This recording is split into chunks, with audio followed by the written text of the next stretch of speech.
sa mga kapwa kong workers, saka sa aking mga kapwa skilled worker, katulad ng mga karpintero, rough carpenter man siya or finishing carpenter man siya. Ito guys, ipapakita ko sa inyo ang mga kategory ng mga karpintero na kailangan dito sa bansang New Zealand. Yan, kung marunong po kayo magkabit ng mga ganyan, mayroon po kayong mga experience na sa pagkakabit ng kulom.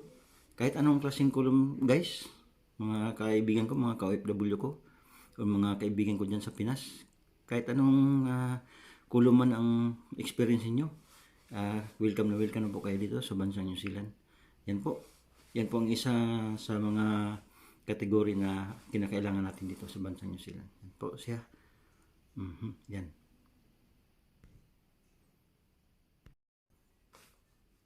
Yan din po mga ka-OFW ko. Yan pa, isa pang klaseng kulom din.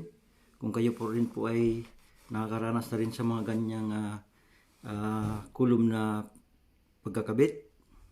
Yan po, isa po yan sa mga kulom na pwede nating ikabit dito sa bansang New Zealand. Yan po. Kayo po ay kung naka-experience na rin sa mga ganyan, isa rin po yan.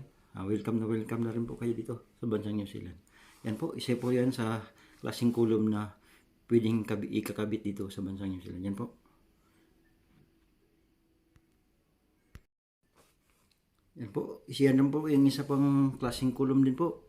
Kung kayo po ay nakakaranas ng mga kulom na ganyan, yung mga steel na kulom, yan po. Alam ko marami sa atin dyan sa Pilipinas mga gagaling din sa pag-install ng mga ganyang kulom. Ako, nasubukan ko rin dyan sa Pilipinas, sa IAI kami. Yan. Sa Middle East, nasubukan ko rin yung ganyan. Mga pagkakabit ng kulom. Yan po, madali lang po yan. Mayroon po yan siyang mga clip. Tapos, mayroon na siyang tukod na shoring jack. Yan. Madali lang po yan. Kung kayo po ay may mga experience mo na ganyan, yan po ang isa pong klaseng pagka-install ng kulom. Yan po ang kailangan din po natin dito sa bansang New Zealand. Yan po. Mga ka-OFW ko o mga kaibigan ko dyan na mga worker din sa Pilipinas. Yan po. Yan pa po. Yan po ang isa pa rin sa mga kailangan natin na dito sa bansang New Zealand, yung magkakabit kayo ng mag-i-install kayo ng mga biga. Yan po. Isa rin po yan sa mga kailangan po natin dito ng mga klase mga karpintero dito sa bansang New Zealand. Yan po. Kung kayo po ay may karanasan sa mga ganyang pag-install ng mga beam or biga, yan po. Kailangan po natin yan sila sa mga ganyang mga karpinterong mga galing dyan sa mga ganyang pagka-i-install ng mga beam. Yan po mga kaibigan. Yan po. Ayan po, nagkakabit na po sila ng sidings ng biga. Yan, pag mga ganyang may mga experience po kayo, yan, kailangan na rin po kayo dito. Yan. Yan, pag sa sidings, pagkakabit ng sa biga, mga beam. Yan, mga kaibigan. Yan po, sa mga karpintero po natin, ayan na. Naporma na po ang biga. Yan. Kung kayo po ay may mga expert na kayo sa mga ganyan, mga magaling na kayo mag-install sa mga ganyan, welcome na kayo dito sa bansang New Zealand. Ayan po. Kung may mga karanasan na kayo ganyan. Sa kulom, sa bilog na kulom, sa biga. Yan po. Yan sila. Kailangan po kayo dito sa bansang New Zealand. Yan po mga ka-OFW ko, mga kaibigan ko, mga kapwa ko workers, lalo na sa mga karpintero. Mga rough carpenter man siya or finishing carpenter man siya. Yan po. Yan po, mga kapwa ko karpintero. Yan po. Kung kayo mayroon na rin kayo mga experience sa ganyan. Yan po ay isang retaining wall. Yan. Alam ko may mga karpintero tayong mga kasama dyan sa Pilipinas or mga OFW man natin kasama. Mga galing din sa pagkakabit ng retaining wall. Yan po, isa po yan sa kategory ng isang karpintero dito sa bansang New Zealand. Kailangan po natin. Yan po. Yan po. Ganda ng pagka-install ng retaining wall. Ganda ng pagkalagay ng mga bracing. Yan. Talagang matibay na matibay. Yan po mga kaibigan ko, mga kapwa ko workers, mga karpintero. Yan. Retaining wall. Kung kayo mayroong mga experience na mga ganyan. Ayan. Huwag na kayo magpatumpik-tumpik. Mag-apply na kayo. Sa natin, sa mga agency natin dyan na babanggitin ko mamaya dyan dito sa video na to. Yan. Yan po, nilalagyan na po ng mga bracing yung ating retaining wall. Yan po, mga pagkabit ng mga bracing sa ating retaining wall. Yan mga kapwa ko carpenter, mga magagaling na karpintero. Yan po. Yan po, sa mga karpintero dyan, alam ko magagaling na kayo sa magkabit ng mga ganyan. Ito, kailangan talaga ang retaining wall, bakal talaga yan dahil ang retaining wall is po yan, malakas po ang impact niyan. Kaya tingnan nyo, pag mga retaining wall, talagang kalimitan ginagamit, mga bakal talaga. Yan. So mga kaibigan ko mga karpintero, alam ko, lalo na dyan sa DMCI, EEI, or sa iba pang construction dyan na yan, ginagamit po yan sa EEI at saka sa DMCI na mga retaining wall na mga gamit na yan, mga bakal. Kasi bakal talaga ginagamit sa retaining wall kasi malakas po ang impact ng retaining wall. Po siya. Delikado pong bumigay yan. Yan po.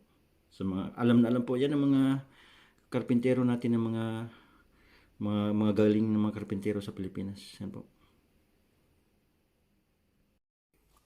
Yan po, ito po naman po ang isang retaining wall na kahoy po yan. Yan po ang retaining wall na kahoy. Sa mga kapwa ko workers dyan sa Pilipinas, yan po. Mga ganyang retaining wall, alam ko, marami po kayong alam dyan sa mga ganyan, lalo sa mga karpintero natin. Yan po. Pero yan, kung sa akin lang, kulang-kulang na pa yan sa bracing.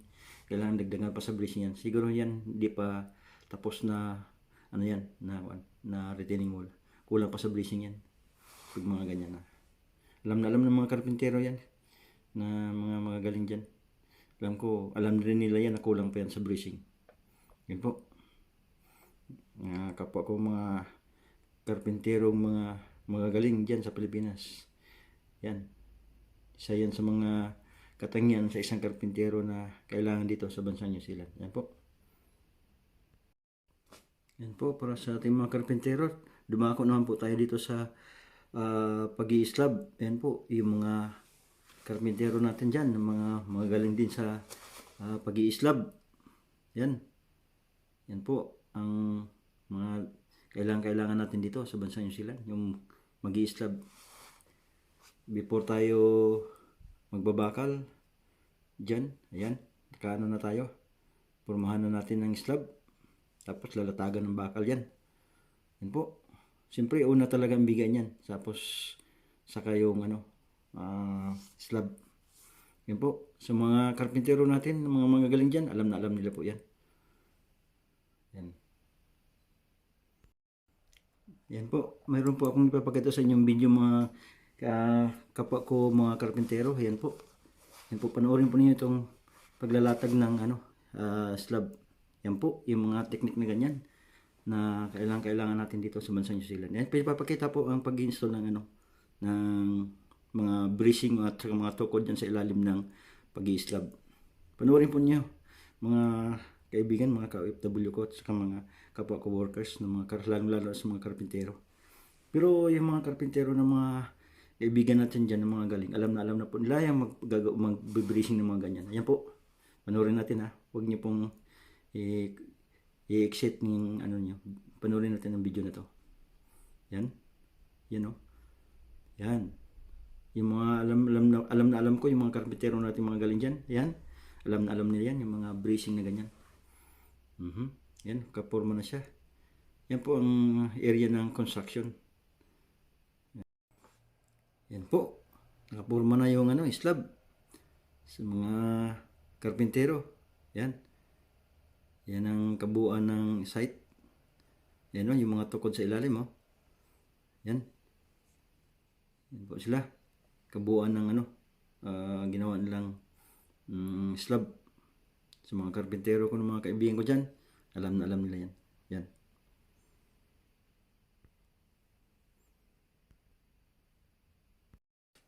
Yan po sa mga kaibigan ko mga karpintero. Ayan, sa mga kapwa ko workers. Yan. Alam ko, alam na alam nyo yan. Yung mga ano na yan, doka na yan. Yung pagkakabit ng doka. Yun. Sa ano natin, sa ilalim ng slab natin. Sa mga kapwa ko mga workers, mga karpintero. Ayan. Alam na alam kong mga galing na kayo dyan sa mga ganyang kakabit ng mga doka. Ayan. Pero yung mga nasa tatrabaho lang sa mga hindi sa mga malaking kumpanya, yung nasa mga ano ng mga karpintero, madali naman din nyo na matutunan yung mga ganyan. Kasi ano lang yan, ilalim lang ng ano yan. Pagkakabit ng mga ganyan, tukod lang naman yan. Saka pag nagtatrabaho ka dito sa bansang New Zealand, partner naman kayo. Yung isang kasama mo, expert din sa ganyan, ikaw, alalay, tutulungan din naman kayo. Magtutulungan din. Yan po, mga kapwa ko karpintero. Yan po, sa mga karpintero po natin, yan ang pong isang klaseng kailangan po dito natin sa bansang New Zealand, yung mga magagaling sa framing.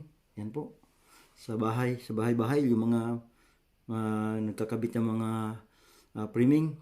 Lalo na dyan sa mga nagtatrabaho sa construction dyan sa Pilipinas, sa mga housing.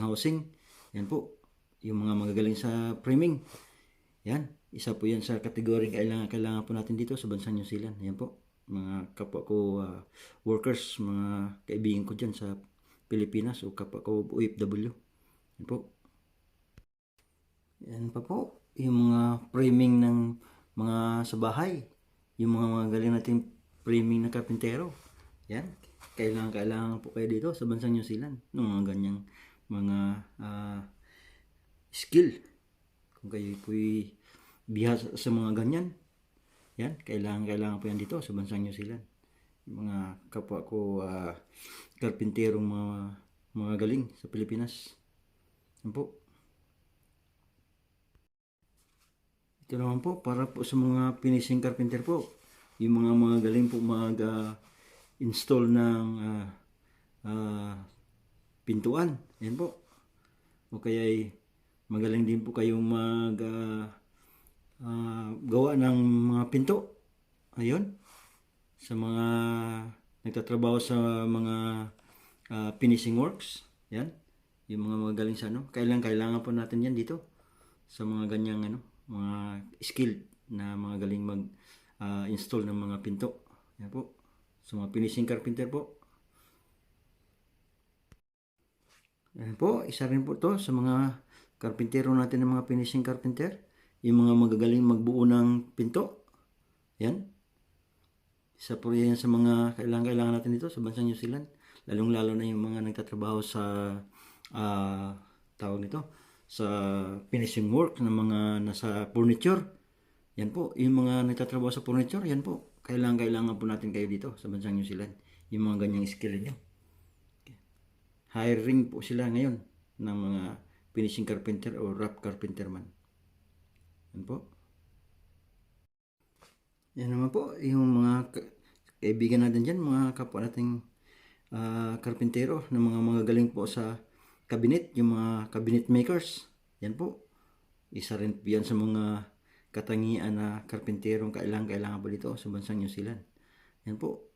Pag kayo po ay may mga talento ng mga ganyang pagkakabit ng paggawa ng mga cabinet, yan po. Welcome po kayo dito sa bansang New Zealand. Yan po mga kapwa ko karpentero, mga finishing carpenter. Yan po.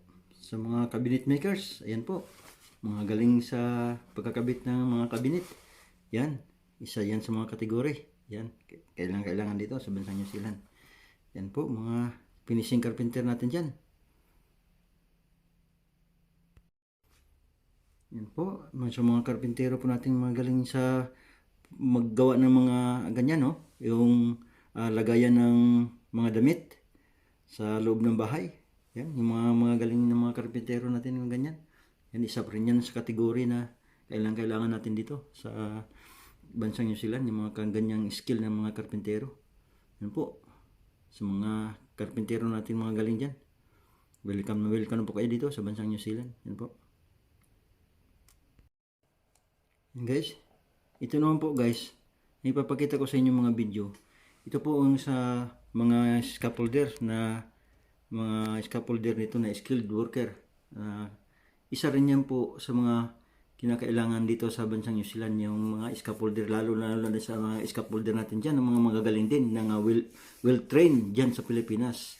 Yung mga nagtatrabaho dyan sa EI, sa DMCI ng mga scaffolder, o kaya sa iba't ibang panig man ng mundo, kayo nandun mo kayo sa Middle East, sa Hong Kong, sa Japan, yung mga natapos na yung mga kontrata nila nandyan na sa Pilipinas, pwede na po kayo mag-apply dito sa bansang New Zealand. Ayan po, sa mga magagaling na mga scaffolder natin, yan po, ipapakita ko sa inyo yung mga video kung na alam ko na related din po kayo dyan sa mga pagkakabit ng scaffolding, lalo na yun sa mga will train na natin ng mga scaffolder. Yan po, panoorin po natin ng mga video guys. Yan, i-install na nila yung scaffolding. Yan, nilagyan na sila ng apakan guys. Alam ko sa mga ka-OFW natin o mga kaibigan natin dyan na nandyan sa Pinas, ng mga magaling na scaffolder, alam na alam nila po yan, yung mga ganyang pagkakabit. Yan, panoorin natin guys, lalong-lalo na sa mga scaffolder natin, na mga workers. Ba, mga Pilipino din yata to. Ay, mga Chinese. Guys,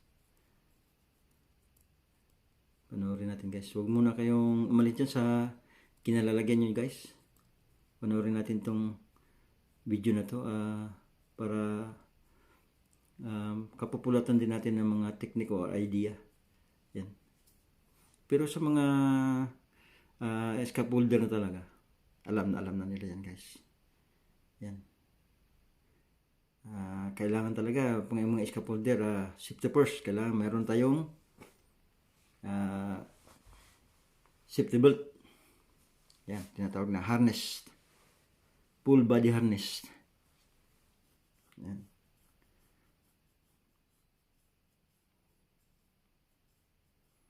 Pero dito guys, sa New Zealand guys, before kayo magkabit ng ganyan, mayroon talagang sidings.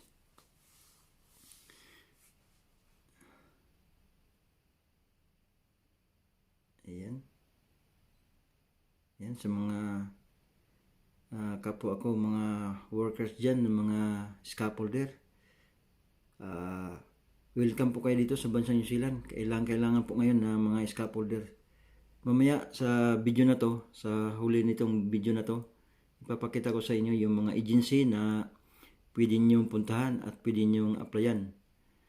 At pasahan ninyo ng inyong mga resume or CV para mapuntahan niyo sa kanilang mga address na nakalagay dun sa video na to na ipapakita ko sa inyo mamaya, para mayroon kayong mga pupuntahan na agency na accredited po siya sa PUE, license po siya ng PUE.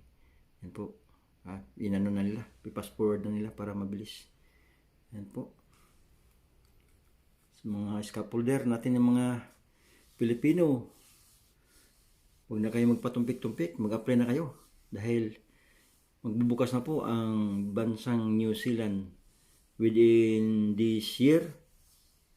I-ready na ninyo inyong mga resume, kaya punta na kayo agad dun sa kasi ngayon po nag-ano na po sila, hiring na po sila. And guys, yun, kung nagustuhan niyo naman yung aking video, paki-like and shares naman sa aking mga video. At sana mag-subscribe din kayo, at huwag niyong kalimutan na pindutin ang bell button para updated kayo palagi sa aking mga video.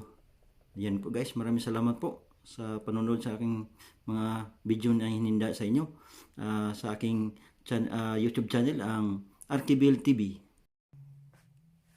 Yan po mga kaibigan, yan po ang agency na pwede niyong lapitan sa atin sa Pilipinas, ang Grant Placement and General Services Corporation. Yan po ang inyong puntahan din doon sa atin sa Pilipinas, ang Grant Placement and General Service Corporation.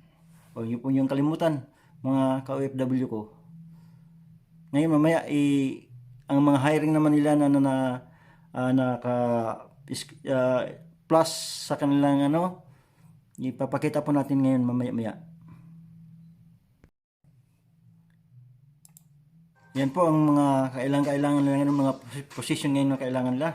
Steel fixer, scaffolder, truck driver, waterproofer, at saka welder. Yan po mga kaibigan, mga ka-OFW ko. Yan yung naka-plus sa screen. Yan po ang pupuntahan natin na mga contact number. Yan po sa Malati, Manila. Yan po ang kanilang, nandiyan po nakalagay yung mga number at saka yung email address na pwede nyong pasahan sa inyong mga CV. Yan po, para po dun sa ating mga carpenter at saka sa ating mga scaffolder or steel fixer o welder. Yan po ang mga naka-plus sa screen na mga contact number at yung email address nila. Yan po mga ka-OFW ko, mga kapwa ko workers na nandyan sa Pilipinas. Yan po. Ayan naman po, ang sunod naman po ninyong pwedeng puntahan ng mga agency, mga kaibigan ko, mga kapwa ko workers o mga kapwa ko OFW sa Pilipinas man o sa saan man sulok ng mundo, mga workers or nasa Middle East man kayo, sa Japan, sa Singapore, or basta kahit saan po, or yung mga umuwi na sa bansang Pilipinas, umuwi na kayo, yung finish project, na kayo, finish project na kayo, finish na kontrata niyo. Yan po, ito po ang puntahan ninyo na agency, yung Greenfield International Manpower Services Incorporated. Yan po. Yan po mga ka-OFW, mga kapwa-workers, mga kaibigan ko. Ayan po ang contact number na pwede ninyong tawagan o kaya pwede ninyong pasahan ng inyong CV or resume. Greenfield International Manpower Services Incorporated. Yan po, dyan lang po yan sa Malati, Manila. Yan po, puntahan na po niyo yan. Ito po, isa pang mga kaibigan ko, mga ka-OFW ko, mga kapwa ko workers, na mga skilled workers. Yan po, ito pa po ang isa pang agency na pwede niyo puntahan, ang September Star Incorporated. Yan po. At ito naman po ang mga hiring nila sa September Star. Yan, mga ka-OFW ko. Ayan po, nandyan po yung steel fixer, nandyan po yung carpenter po, at saka yung concrete pump operator at saka aluminum fabricator. Yan po ang mga hiring po nila. Yan po sa mga ka-OFW ko, kapwa ko workers at saka mga kaibigan ko dyan sa Pilipinas. Yan po ang number na tatawagan nyo dyan sa September Star Incorporated. Ayan po. At saka yan po ang mga number na tatawagan nyo at saka yung email address na kailangan nyo pasahan ng mga CV ninyo at resume man. Diyan po ito, nakabilong sa Isidro Makati. Yan po. Puntahan na po nyo yan. Ito na naman po ang isa pang agency na pwede pa rin po inyong puntahan, ang Skyborne International. Yan po, Skyborne International. Pwede po niyong puntahan yan.